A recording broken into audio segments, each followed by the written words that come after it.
Hello friends, and welcome to the Hanged Man in the Moon. If this is your first time here, welcome. Thank you for coming. I'm pleased to meet you.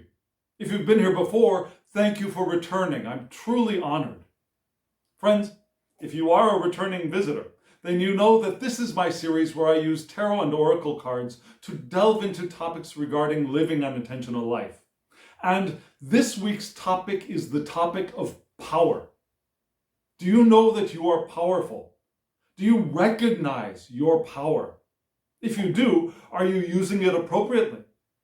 If you don't, do you know how to rediscover your power? Because whether we recognize it or not, we are powerful beings. We are eternal beings living and having a human experience in this physical universe. We are absolutely powerful.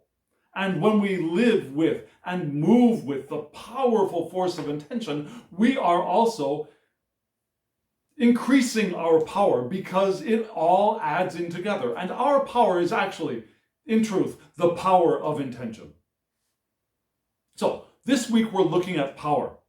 And because the new moon has come and gone, the spread is a little bit different and the cards have been changed out.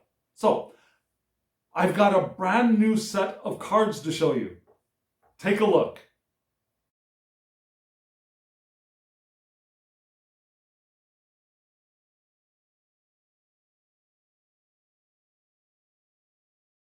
What do you think of these cards? What do you think of this spread?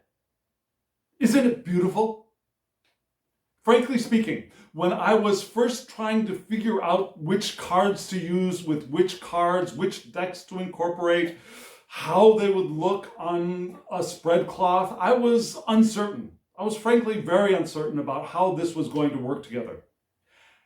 But I had a very interesting experience. This is the first spread I've laid with these cards. And as I was laying the spread, the cards showed me where they wanted to go. The cards showed me how many of them they wanted out on the spread cloth. Yeah? The cards showed me this spread, taught me this spread this week. And I thought that was wonderful and beautiful. And because of that, the spread reads even more deeply, even more powerfully, I believe. And as usual, if you're interested in knowing what the decks are, who the creators are, there will be a short little segment at the end of this video giving you that information. And also, as usual, in the description box below, there will be links if you want to go purchase one or all of these decks on your own. Remember, those links are just for your convenience. I don't get any monetary benefit from any of those links. I'm just providing them as a service to help you if you're interested in getting them. So friends, as usual, you saw that there was a central grouping of oracle cards, which give us the theme or the thesis statement for this spread. And around them, there are 4 inquiry cards or question cards. And each inquiry card is being answered by a tarot card from 2 different decks. So, as usual, we're going to start with the central oracle cards, which are the thesis of this spread. Let's take a look.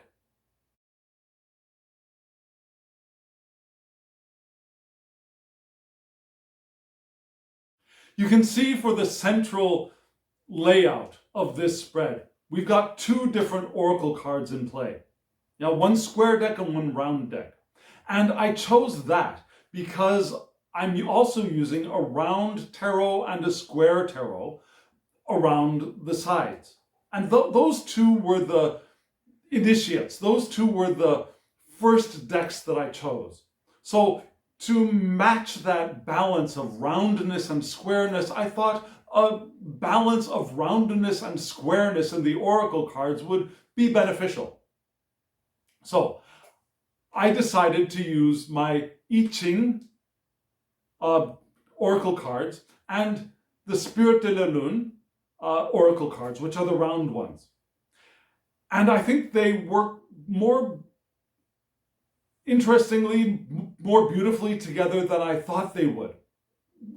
I really was uncertain about how this whole spread was going to work out. But again, I think it's stunning. And I think it reads beautifully. And so let's start with the 3 I Ching cards. And the way that I decided to read these cards, because do you know I Ching? If you don't, follow me, because I'm learning too. You saw in the I Ching, there were 3 tetragrams. Yeah, the first tetragram had the first 2 bars broken. Yeah, they were the passive, or the let's see, in Chinese that would be yin yang. Yeah, so the yin were the two sets of broken lines were on the top. Yeah, and in the next card, the 2 sets of broken lines were 1 step down. And in the third, there was only 1 set of yin, of broken lines, and they were in the center of the top 3. So we have the top 2, the next 2, and then just the 1, which seemed like a combination of those 2, if that makes any sense to you.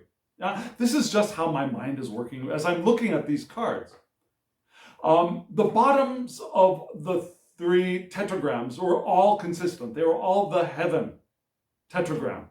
So it's just the top 3 that were variants. And that made this reading even more powerful and important, I believe, because there's a similarity across all 3 cards. And so I decided that the cards on the right, with the 1 little bar broken, which is consistent in all 3 cards, would be the central message of the 3. And that is ta yu, ta yo, ta yo. My pronunciation is horrible, so I'm trying my best. Ta yo, which is possession in great measure. Now, it's an abundance card. Now, if you look online, this is tetragram, I believe, 14, and it's the abundance card. But interestingly, in the guidebook, this description is a little bit different. Yeah, the tetragram is fire over heaven. The 3 straight lines, the 3 yang lines, yeah, the 3 active lines on the bottom indicate heaven. And the set of 3 on the top with the center broken is for fire. So that's fire over heaven. And the guidebook describes it as illumination. It's awareness of wanted and unwanted. And living an intentional life. We want to live in pure awareness. And our awareness is our superpower. Our power of awareness is our primary superpower. It's our spiritual power, if you will, because awareness is what we are. We are love, we are joy, we are well-being, and we are pure awareness. And that's what this card is also indicating. Awareness of abundance, perhaps. It's also the card of examining the use of power, according to the guidebook. The use of our own power and the use of the power that others use. Now, being aware of how our power is being used, because our power can be used for good or for ill. It can be used in love and in joy and in well-being, and it can be used in resistance, in fear, in aggression. We're aware of all of that. And illumination allows us to be aware of all of that. How our power and the power of others is being used. It's also the card that reminds us that virtue and kindness bring light. Now, our virtue, our kindness bring light. Now, sometimes virtue can look a little bit cold. Sometimes virtue can look a little bit harsh to some people. But that's not real virtue. Real virtue is also bathed in humility. Not the humility of, I am a worm, I am no man, as Martin Luther said, but rather the humility of the eternally existing non-physical being having this human experience, recognizing that every other human being is equal to us. Our power is not the power over, but the power with. And as soon as we turn our power into power over, we've lost our virtue. As soon as we have turned our power into better than thou, we have lost our virtue. And so the power of virtue is the power of also the humility of equality, recognizing that all are equally powerful and all are equally virtuous at the core, because all are infinitely spiritual, infinite, eternal, spiritual beings, non-physical beings having a human experience. And it's at the core of each one of us that we are all pure light, pure love, pure joy, pure well-being, and pure awareness. So, Tayu reminds us that we are powerful and we are abundant, and to recognize that, to be aware of that, and to be aware of how we are using that in the world. Living an intentional life, we want to be open, loving, and aware of how we are using our intention and where we are directing our intention. And I think that's all wrapped up in this central idea of Tayo. My pronunciation is shifting, isn't it? I'll get there. The next card I think we'd like to incorporate into this is Dazhuang, which is the card on the left. Dazhuang, which is great strength, according to the internet and the guidebook. Great strength, great power, which is thunder over heaven. Now, thunder over heaven, which is the power of thunder, but above in the heavens, not down in the earth. It's the card of respecting and recognizing what is now and allowing what is now to be as it is. We don't want to fight what is. We don't want to resist what is, because as soon as we resist, we close ourselves off from the powerful force of our intention, and we close ourselves off from our own power. We don't want to resist, to fight what is. We want to accept what is right now. And with our awareness, be aware of what is beautiful, what is good. And also be aware of what could be better. The direction we want to go in. Being non-resistant to what is does not mean supporting what is, when what is sometimes hurtful, is sometimes damaging, is sometimes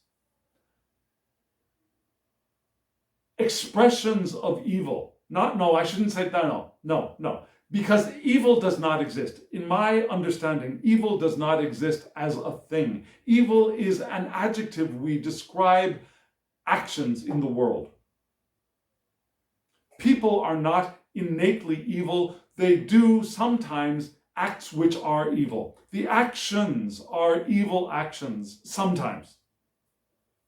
And so when we encounter an action or a habit of actions that are evil, for example, racism, for example, sexism, for example, xenophobia, for example,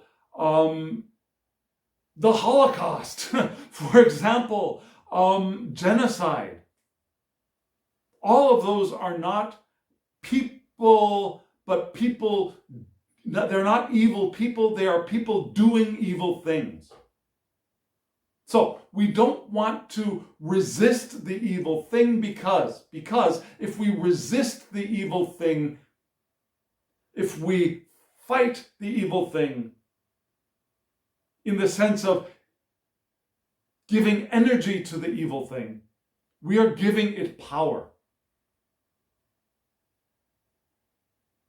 However, if we move away from the evil thing, if we allow the evil thing to go away, to remove itself, to diminish by, sometimes when possible, giving our attention elsewhere. Not just ignoring it, because ignoring it is a kind of giving power to it. But placing our attention elsewhere, placing our attention in the growth of something which is beautiful, which is good, which is healthful. If we can shift our attention from evil actions to good actions, we give power to those good actions. We give power to the people who are performing the good actions.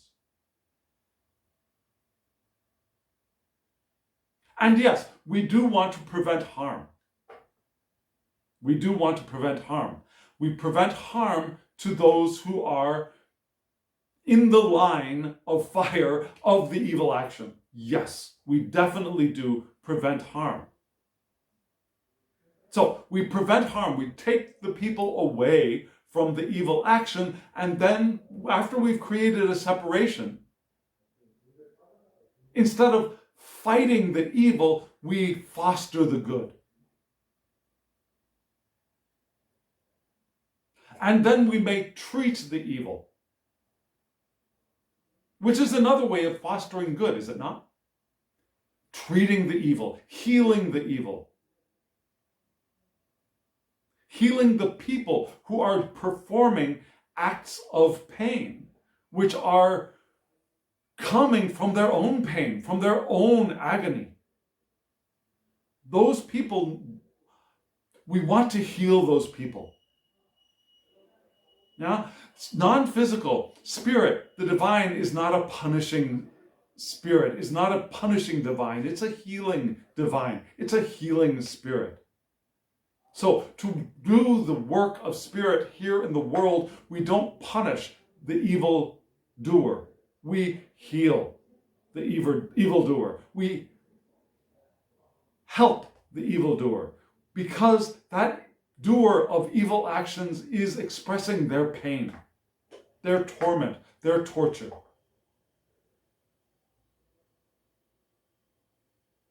And Dazhuang is also a card of recognizing that ruling with justice earns us respect from all. Using our power with justice earns us respect and earns us the ability, the right to use our power more freely. So we've gone from this idea that we are aware of all that is, the abundance that is, the power that we have, the power that others have, and how we are using our power and how they are using their power. And rather than resisting, rather than fighting the power that is being done, perhaps not to our liking, the power that is being used, perhaps not to our liking, we give our attention to what we do like, what we do want to support, what we do want to blossom, what we do want to grow.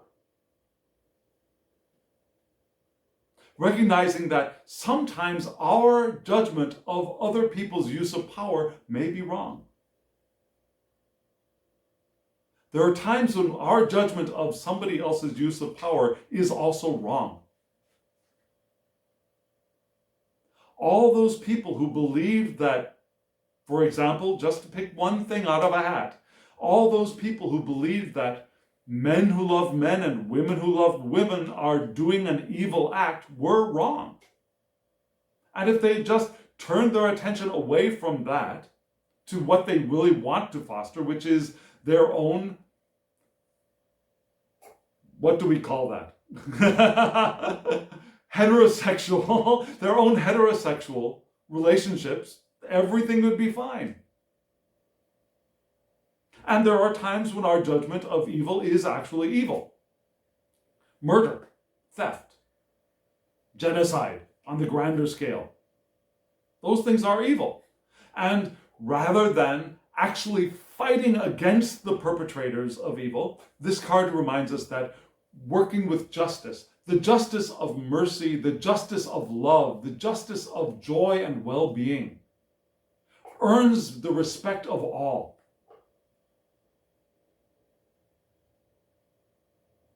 And then we come to the central card, which is Da Cho, which is taming the great power, was the description. Taming the great power, which is mountain over heaven.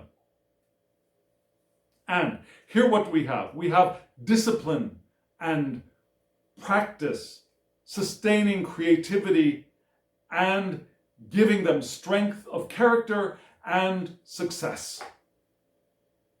So, mountain, a stable structure, a very stable structure over heaven, is where we get that idea of routines and practicing our power, putting routine into our creative activity, gives us strength of character,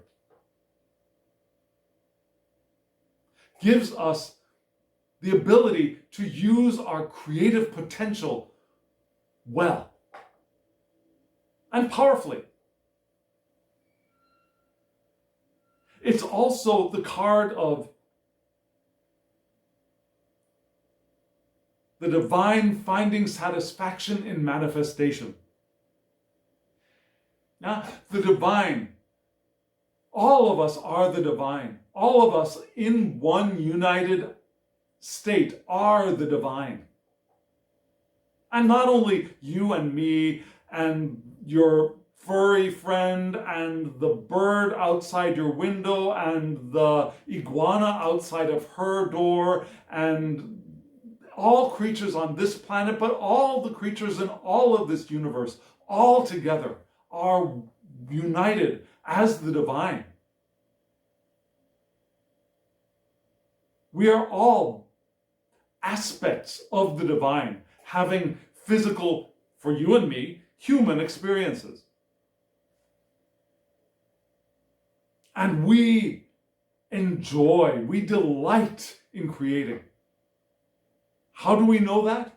Because this universe exists. This universe exists and we all exist because we delight in creation. We delight in the creation of planets and galaxies and solar systems and dark matter and dark energy and quarks and neutrinos and gamma rays and the infrared light spectrum and color and sound and smell and taste and all of that. We delight in all of that. How do we know that? Because it's all here. Because we are creating it. And if we were creating it out of frustration or that just couldn't happen. Because that is not who we are. We are joy, we are love, we are well-being, and we create from that in delight. And so we remember with this card, routine, practicing creation. Now, not just creating on a whim, although those whims can be delightful at times. Spontaneity is wonderful, but spontaneity layered on top of routines, having a pattern of life, having a habit of life, having practices that we live with, give us strength of character as well, and teach us to use our power properly, well, with goodness, with love, with joy.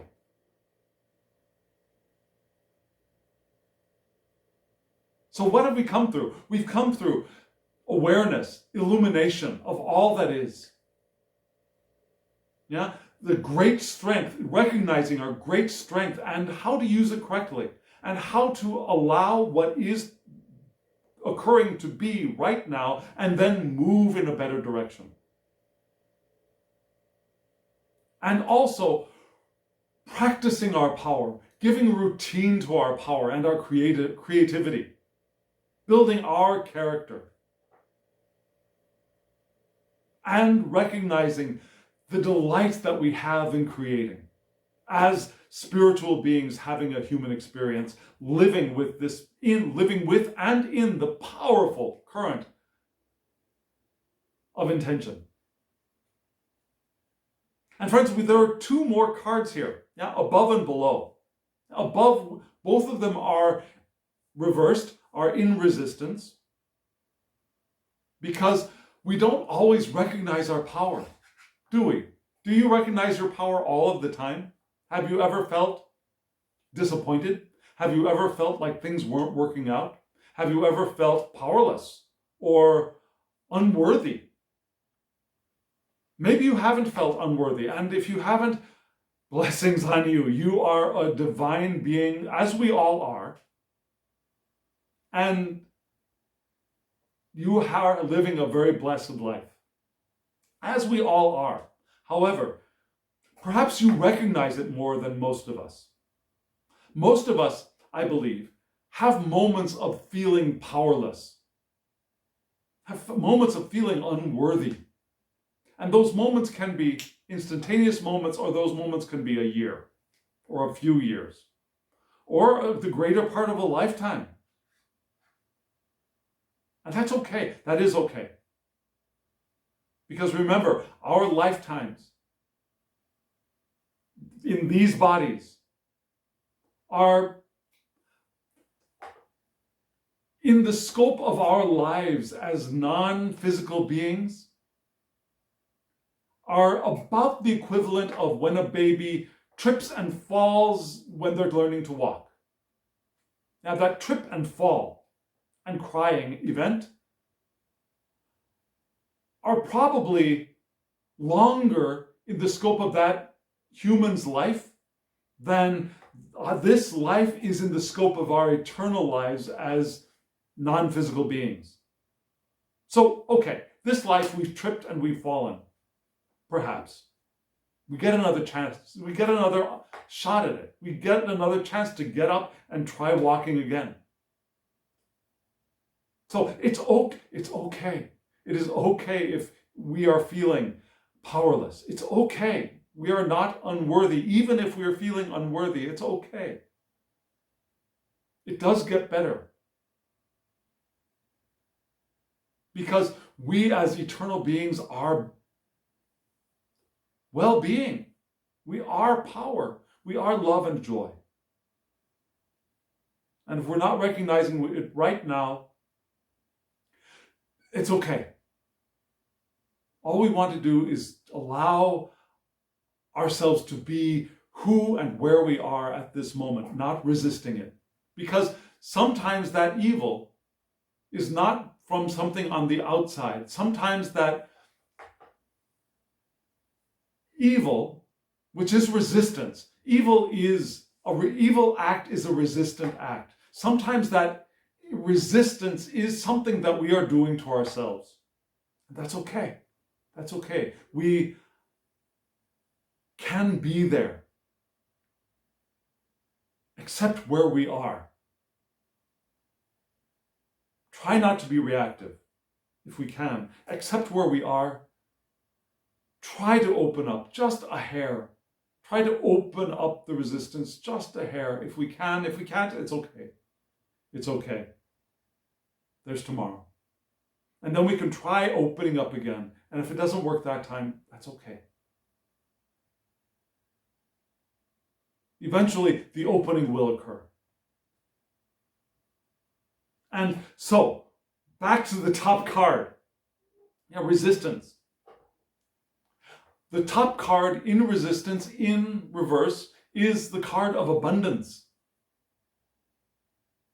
But perhaps we don't always acknowledge the abundance that is around us, that we are.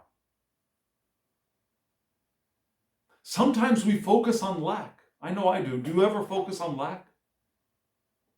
And when we focus on lack, we deny our power. Sometimes we want to shift our attention from lack back to beauty. Rather than trying to shift from lack to abundance, shifting from our feeling of lack to beauty might be an easier next step. If we can see something that is beautiful, maybe it's a butterfly, maybe it's a photo of a butterfly, maybe it's a flower or a photo of a flower. If we can shift our attention to that sign of beauty, that spark of beauty, we can start shifting our attention. We can start feeling grateful for that beauty. We can start recognizing the beauty perhaps within us, because if we see something out there, it is a mirror of ourselves. If we recognize the beauty out there, we are, whether we're aware of it or not, recognizing the beauty within. And then maybe we can start feeling grateful for that beauty.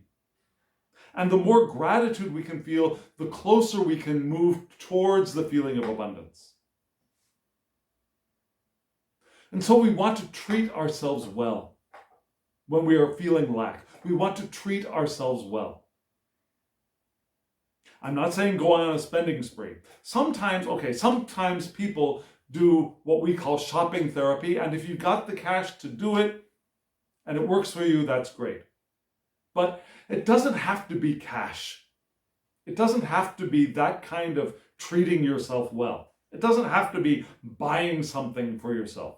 It can be. That's fine. That's wonderful. And when I'm saying that's fine, that's wonderful, it kind of sounds like I'm poo-pooing or I am lessening that. I'm not. I really am not. But if that is our only method of self-care, then we want to take a look at ourselves and what we are doing for ourselves. Because treating our bodies well is also important. Now, what are the foods we are eating? What are the liquids we are imbibing? How good are they for our bodies? How much do we believe that they are good for our bodies? We could be drinking the purest water and believe that water is bad for us and not get the benefit that we could be getting from that pure water. We could be drinking milk, believing that milk is poison and experience digestive issues. Or we could be drinking milk knowing that milk is the milk of life. Yeah, there's the bread of life and the milk of life. There's the land of milk and honey. All of these milk healthful images from ancient times also exist in certain cultures. And for some of us, milk is a sign of luxury and health and nurturing. And if we drink milk in that attitude, it's going to do marvelous things for our bodies. Because it's not so much the thing as our belief about it, how we receive it. And we want to receive things that we believe are healthful for ourselves, that actually nurture these bodies of ours. We want to do things for ourselves, both nutritionally, but also energetically. How are we organizing or how are we managing the energy within our bodies and around our bodies? Some people are into feng shui and recognize the energy flow within their homes, within their living spaces, their work spaces. But it doesn't only have to be feng shui. There's the emotional energy. What emotional energy are we creating and are we allowing in our spaces? And also the thought energy. Now, what thoughts are we allowing ourselves to think? Are they good for us? Are they causing health and well-being or not? This abundance card is asking us to reflect on all of those things. Because if we are taking care of ourselves and our spaces, If we are recognizing beauty, we recognize the abundance. That abundance card will flip right around to the upright, and we will know our abundance, the abundance that we are, and the abundance that we exist within. And then the card below is a card, this is the visionary. It's a card of Aquarius, the sign Aquarius. It's the card of the visionary. It's a card that tells us to not let because this is reversed, not let our inner critic get the best of us. Do you ever let your inner critic get the best of you? I certainly do. Every day. Every day. And that inner critic not only attacks me, but then turns around and wants to attack you. Not necessarily you who's watching this video, but whoever is in my sphere. Either here physically or online, Facebook, Instagram, email, whatever. Yeah, that critic can also attack out and attack in. We don't want to let that inner critic control us, nor do we want to let it affect us. We don't want that inner critic to cause negativity, to cause resistance within us. This is also the card of maintaining our reality. What does that mean? We mentally create our reality. And we want to maintain the energetic reality that we have around us, because if we do not, we lose our understanding and our perception of the abundance and the love and the joy and the well-being that exists, because that is what we are. So we want to not let our inner critic control us when we are so close to manifesting the life we have intended for us. And we are, because we are powerful beings, which is what those 3 cards in the center were trying to remind us of. We are powerful beings, and we have the power because we are the power. And we can see that when it's illuminated. And as we illuminate, we want to notice how we are using our power and to practice using our power. Recognizing the abundance that is here, the abundance that we are, and being careful of keeping tabs of our inner critics and how we are nourishing ourselves, what we are nourishing ourselves on, positivity or negativity, healthfulness or unhealthfulness, abundance or lack, joy or pain. How are we nourishing ourselves? What are we feeding on? So friends, that is what this central section is trying to remind us of for living our intentional lives. And we have 4 questions to ask of this central spread, which are very important questions, especially for this very, very important central thesis. Let's look at the first question.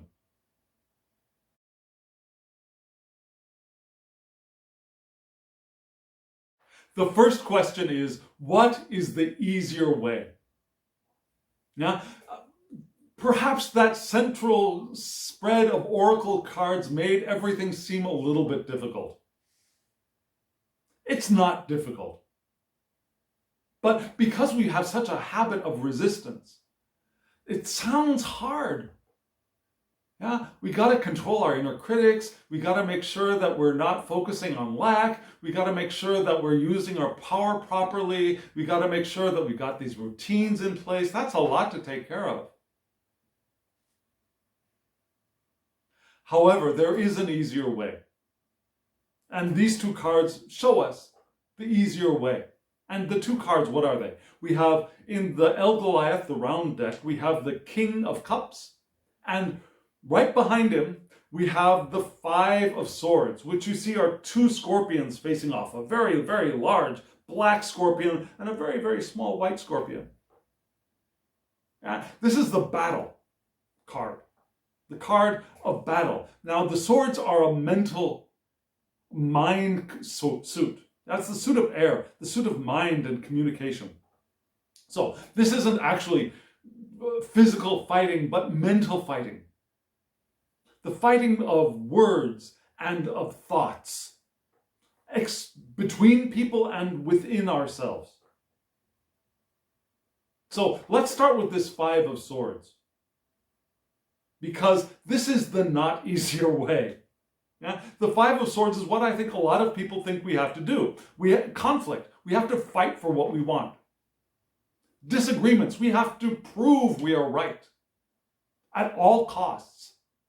Whether it's in face-to-face or it's online with people on Facebook, or if you're perhaps older than me, Twitter. Well, some younger people use Twitter, I'm sure.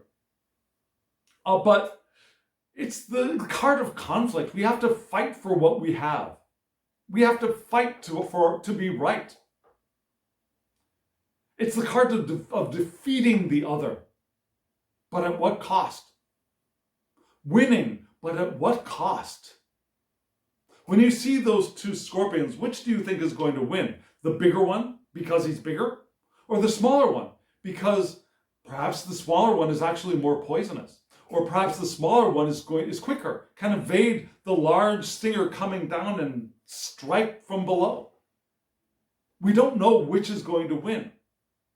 We don't really know which one is, if one is good or if one is evil, or if they're both the same. Defending themselves. Probably that is the truth. Probably they are both the same. They are both defending themselves because they believe they have to.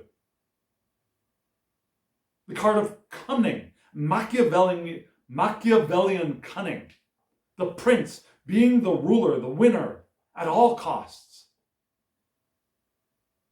I think a lot of our lives have taught us that that's what we have to do to survive, to succeed, to be someone.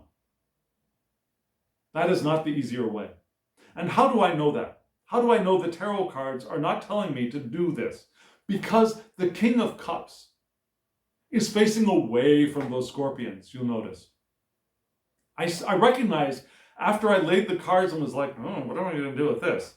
I recognized that directionality is going to be very important in this spread.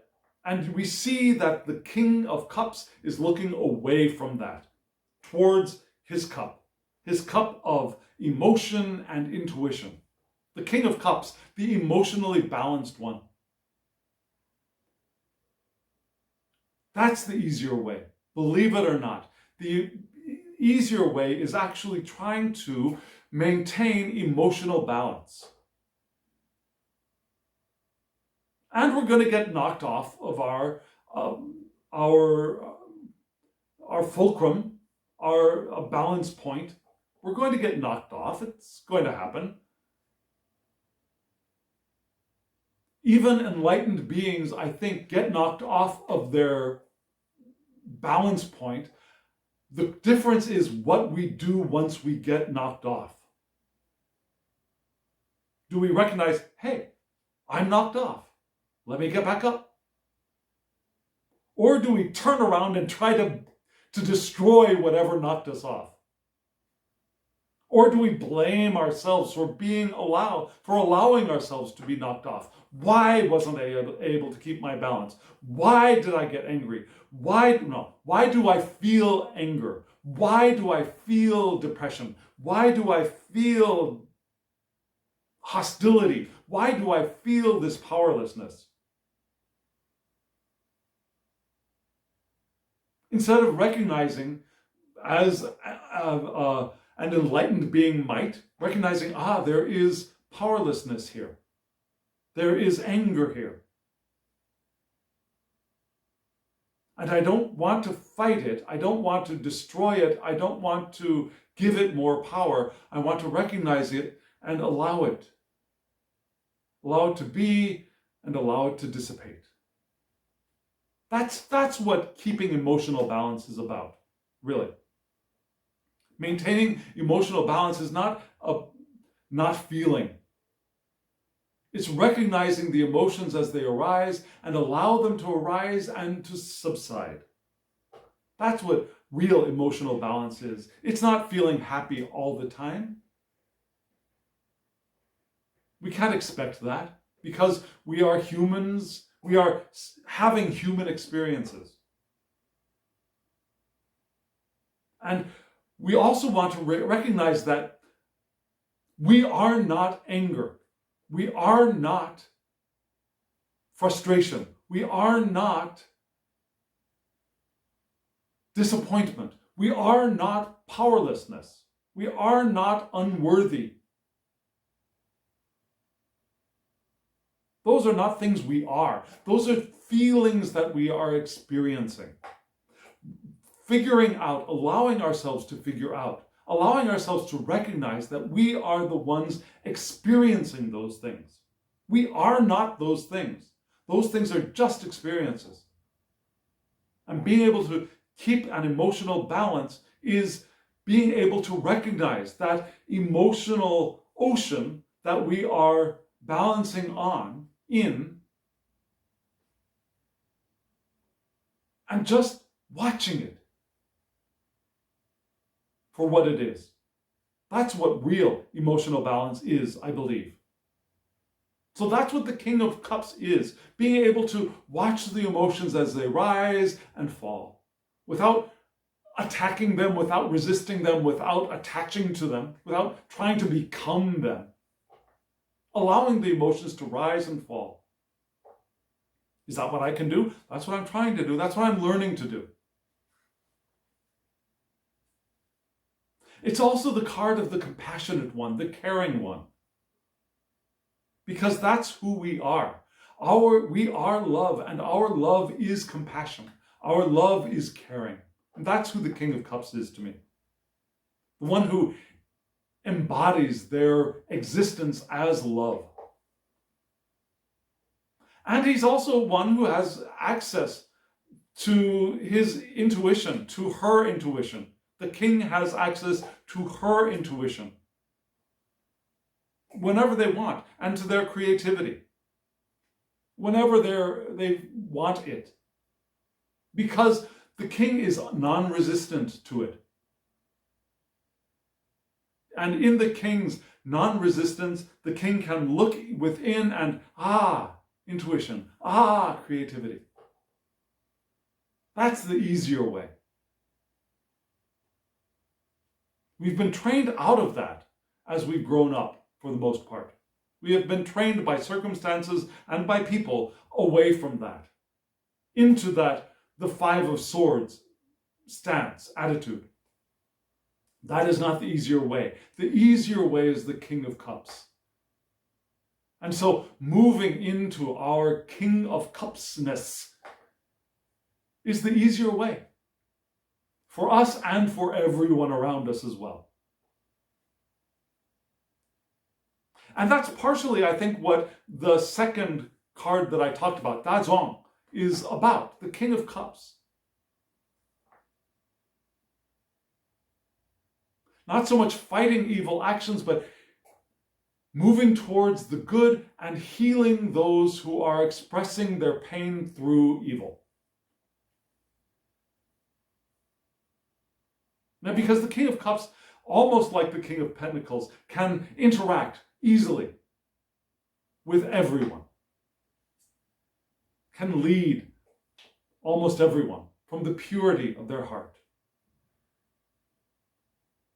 Let's take a look at the second question.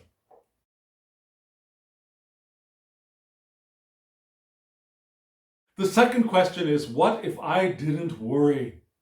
Oh gosh, what if I didn't worry? Do you worry? Do you worry? If you don't, teach me. Come teach me. I come from a home of warriors. Not warriors, but, well, warriors actually. My grandmother, my mother are both warrior women in many ways. And warrior women as well. And so my mother is less a warrior than my grandmother, but still she's a warrior.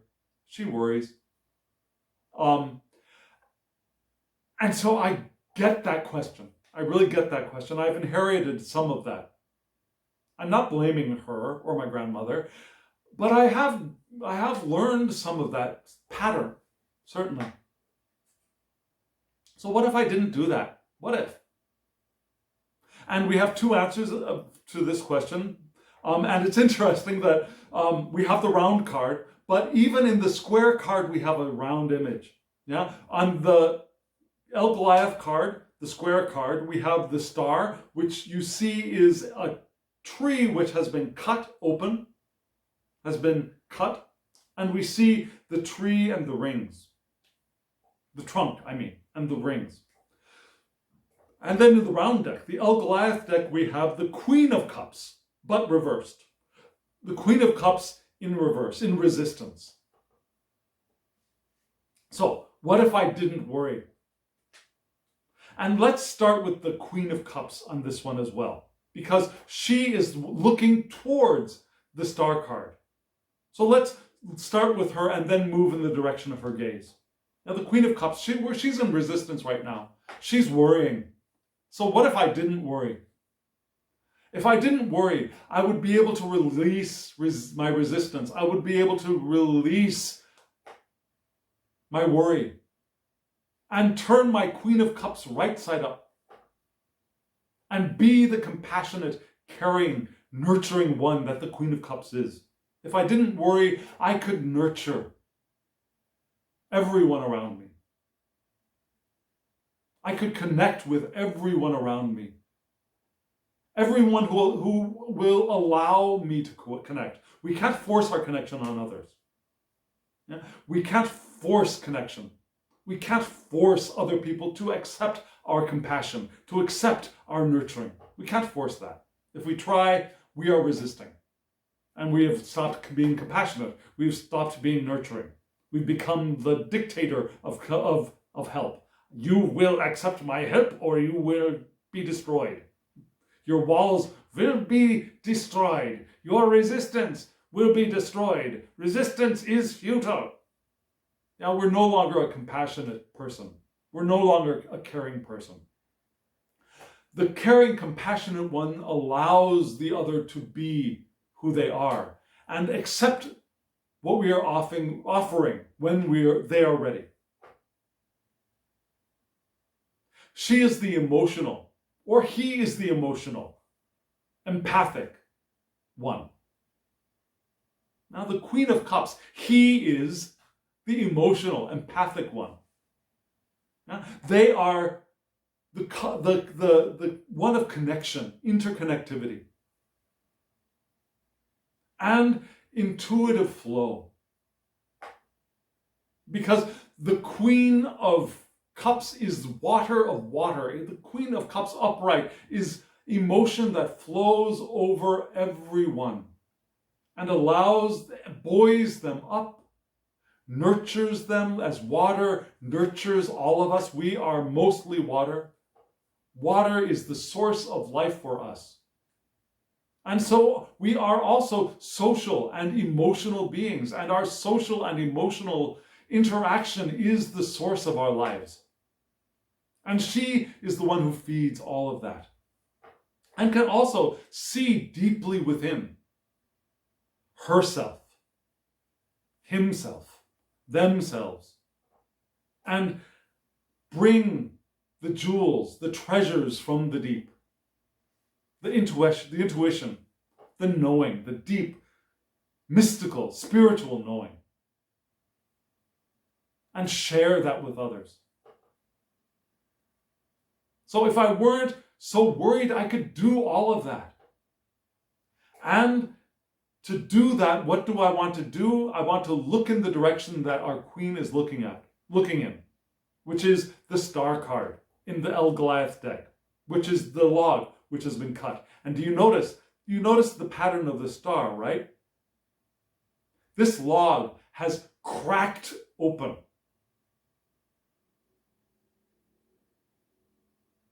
Take that in for a moment. This log, this tree stump has cracked open. And as it is cracked open, we see within. We see light from within. This is the card of hope, of faith, of optimism. And sometimes we need to crack open for that to be revealed. Like this tree trunk, this tree stump has cracked open to reveal the light.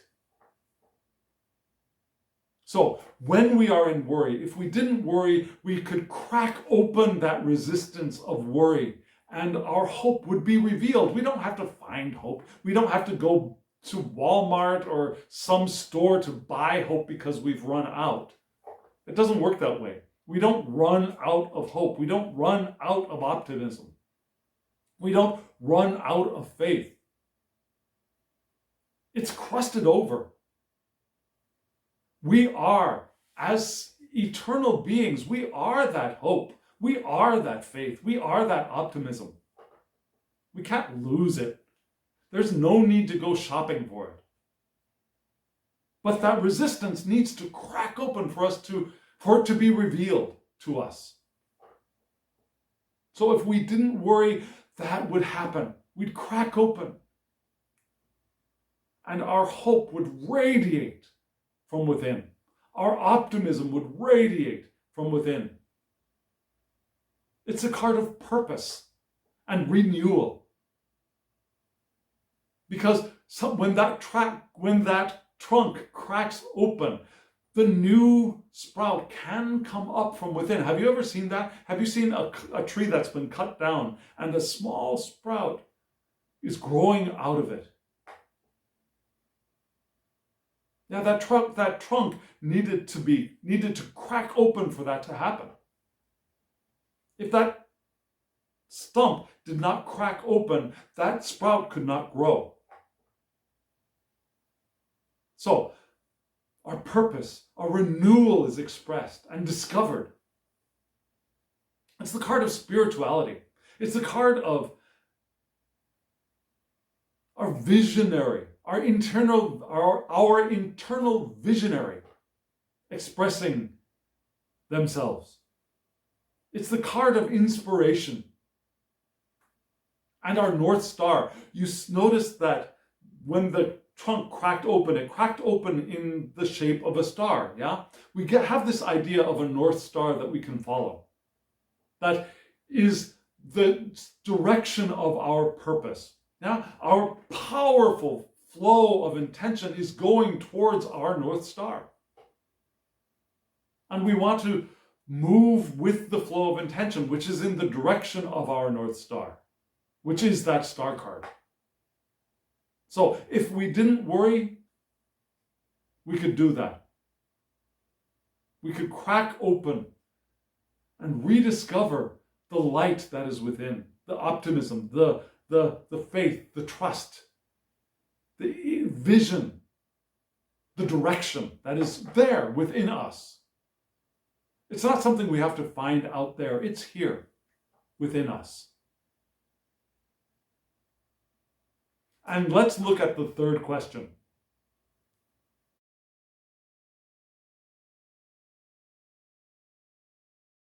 Are you noticing that these questions are a little bit on the resistance side?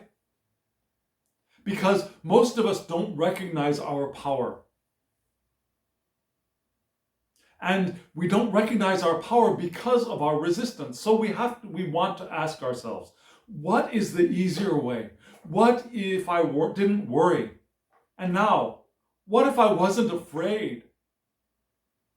Sometimes our worry protects us and we're afraid of eliminating the worry because it's that worry that we think is keeping us safe.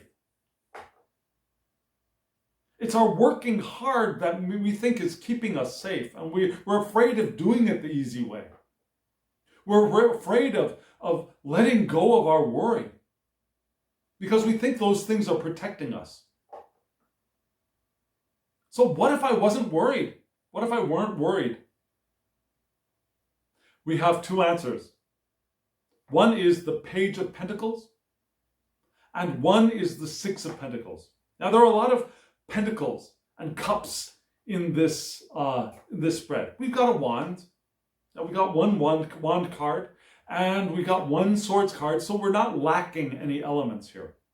But we're heavy on the receptive elements. Yeah? The pentacles and the cups. Both of them are the receptive elements.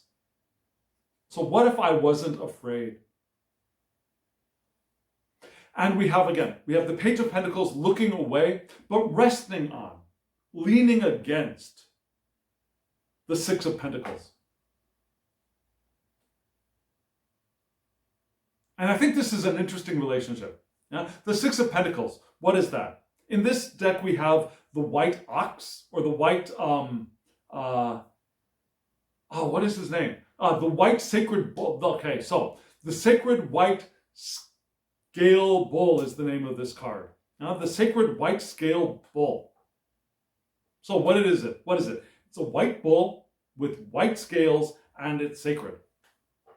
Perhaps a bit of maybe a Hindu element added to this deck, I'm not quite sure. But this bull has scales on his horns. Bulls are male. And the scales are the scales of balance, right? Sharing wealth. This is a card of generosity and charity. This is the card of benevolence and philanthropy. And sometimes we are the recipients of that benevolence, sometimes we're the recipients of the charity, and sometimes we are the givers of the charity. Sometimes we are the philanthropic ones. So in another sense, this is also the cycle of resources. Sometimes we receive, sometimes we give. Sometimes we receive, sometimes we give. And it could be a moment-by-moment thing. It could be a week-by-week, a month-by-month, a year-by-year thing. It goes in cycles. We receive, we give, when things are flowing properly. And as we receive and we give, we create more abundance. And that's what that Six of Pentacles is here. The balance of creation and abundance, of giving and receiving. And this isn't the giving and receiving of the power imbalance of current society. Yeah, the powerful giving to the weak, the wealthy giving to the poor, and the groveling. That's not the balance this card is reminding us of. It's the cycle of all beings without discrimination, without higher, lower, greater, lesser, powerful, weaker, without any of that. It's the card of equality and cycles within that equality, when it's done properly. And the Page of Pentacles is leaning on that, is trusting in that, is allowing that cycle to give them their support. Because, and this page is right now reversed. Because perhaps we are currently, even though we are depending on this, we are leaning against this cycle of giving and receiving, we're still feeling a little bit afraid. So if I weren't afraid, I would be able to turn my page right side up. I would be the manifester, the one of opportunities. I would recognize and see opportunities are everywhere. And I would be curious about those opportunities. I would go and find them. I would go search them out. Now, these are my feelers, searching out opportunities. I would develop my skills. Now, the Page of Pentacles is the skill developer, because they're just starting, they're just learning, they're figuring things out. They're figuring things out in the world. It's the practical skills, the doing of things, the creating of things with the hands, with the bodies, with the materials, with time, with attention. It's the card of the desire to learn. and the desire to discover what is out there in the world. And if I weren't afraid, I would do all of that. Because I could trust in the cycle. I will receive when I need, and I can give when I will.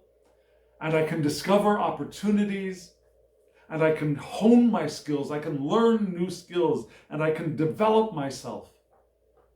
Always. It's the beginner mind of the practical. Learning new skills, learning new hobbies, getting my hands dirty. In the sense of a child making mud pies, getting my hands dirty, figuring things out, working with them, playing with them, molding them. If I weren't afraid, I would do all of that. And it's in doing all of that that my power is expressed and revealed. Resting on the abundance that is here. Have you felt that? Have you felt that now, as an adult? I'm assuming you're probably an adult. If you're not, ask your parents. if you have them.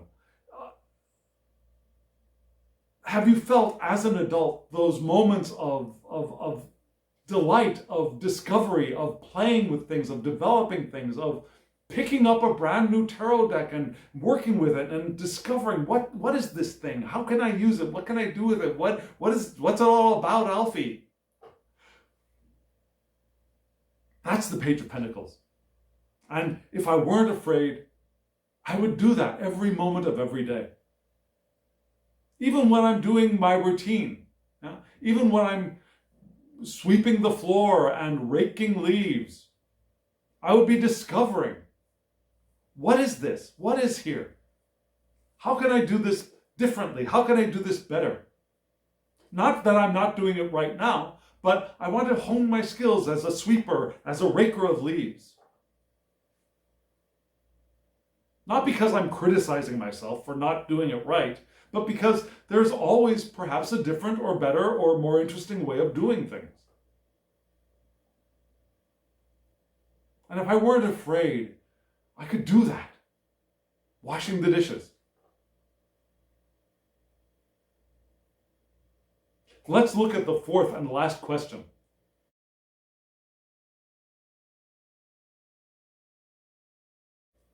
This fourth and last question is much less resistant. And you can see that the El Goliath card is also not in resistance. Not fully in resistance. Now the El Goliath card in this sense, when the card is pointing to, this is my left, to the left, it's a card of lacking trust in. Needing to release their doubts. So what am I ready for? Two answers as usual. We have the Two of Wands, which is the lightning struck antenna with two horns. They look like antlers, maybe antlers on a emu. I think that's the name of the beast. An emu has horns like that, I believe. And also we have the Queen of Pentacles. Yet another Pentacles card. So what am I ready for? Let's start with the Queen of Pentacles, because her head is pointing towards the antenna. The Queen of Pentacles. I'm ready to regain my trust in my ability to nurture, physically nurture those around me. Now the Queen of Cups is the emotional nurturer. The Queen of Pentacles is the hands-on physical nurturer, providing food, providing comfort. If I'm ready to be the nurturer of those around me and myself. I'm ready to provide resources to those around me and to myself. The Queen of Pentacles, in her fullness, takes care of herself as well, or himself as well, or themselves as well. It's also the card of allowing ourselves to enjoy the finer things in life, whatever that means to you. If that means a delicious cup of coffee in the morning, wonderful. If that means a ethically sourced diamond ring, that's wonderful. If that means a luxury cruise down the coast of Africa or around the Magellan Straits, that's wonderful.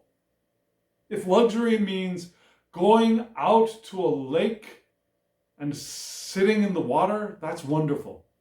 Whatever that is to you, whatever those finer things are for you, being able to enjoy those.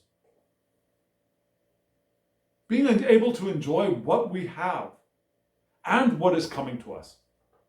What we are creating for ourselves. That is the Queen of Pentacles. And being able to allow ourselves to trust in our ability to do that. Trust in our ability to enjoy what we have. Without those fears of lack. Without the fear of lack of abundance that we talked about at the beginning of this video. I'm ready to enjoy myself and to share with those around me. And to share with myself.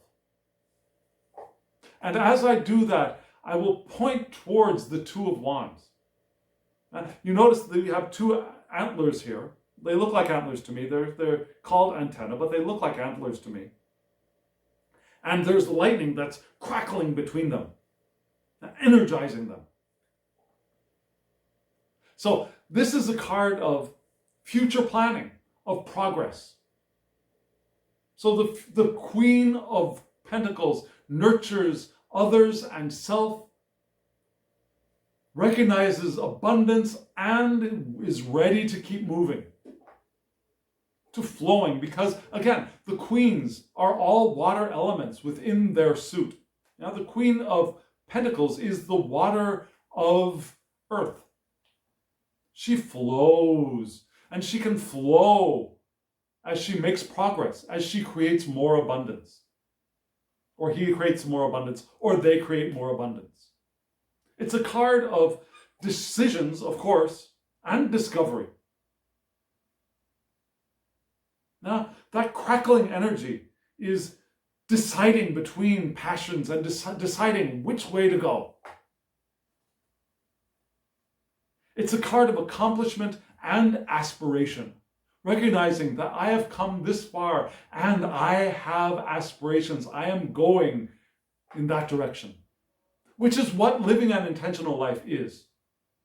Now, living an intentional life is recognizing that where we are is perfect and where we are going is perfect. And it's expansion, it is growth, it's development, it's evolution, it's abundance. We're going in that direction. So that is my aspiration. So where have we come? We've recognized our power. We have recognized that we can allow ourselves to recognize our abundance. And we can allow ourselves to shut that critic off. Or not shut it off. Allow that critic to go silent by not paying attention to it. We can... What is this? There it is. Yeah. We can discover the easier way of the King of Cups rather than fighting. Rather than attacking and criticizing others or ourselves. We can be our King of Cups. And if we didn't worry, we could be the Queen of Cups and move towards our hope and our faith and our optimism and towards our North Star. And if we weren't afraid, we could be the Page of Pentacles and discover what's around us, recognizing that there is an abundance for us to lean on. And recognize that we are ready for something. And trust that we can nurture ourselves, nurture others, enjoy what we have, and move forwards toward what we're going to create as we move with the powerful force of intention. What do you think, friends? Is that possible? Can we do that? I think we can do that. So friends, in closing, I want to remind you that there will be a short clip of video that will tell you which decks are being used and who created them. The decks, again, are also in the description box below. And like this video, if you got something from it, if you felt inspired by it, or if you felt like it caused you to think or to reconsider some things that you might want to reconsider, hit the alarm bell if you haven't already. Hit the bell or subscribe to my channel, subscribe. And share this with anyone who you think might get benefit from it. And again, as always, I'd love to hear from you. Comment below. How do you use power? Do you recognize your power? If you don't, do you recognize that you can recognize your power? And does this path of questions make sense to you? I'd love to hear from you. And friends, now, as always, I wish you love, joy, well-being, and pure awareness. Thank you.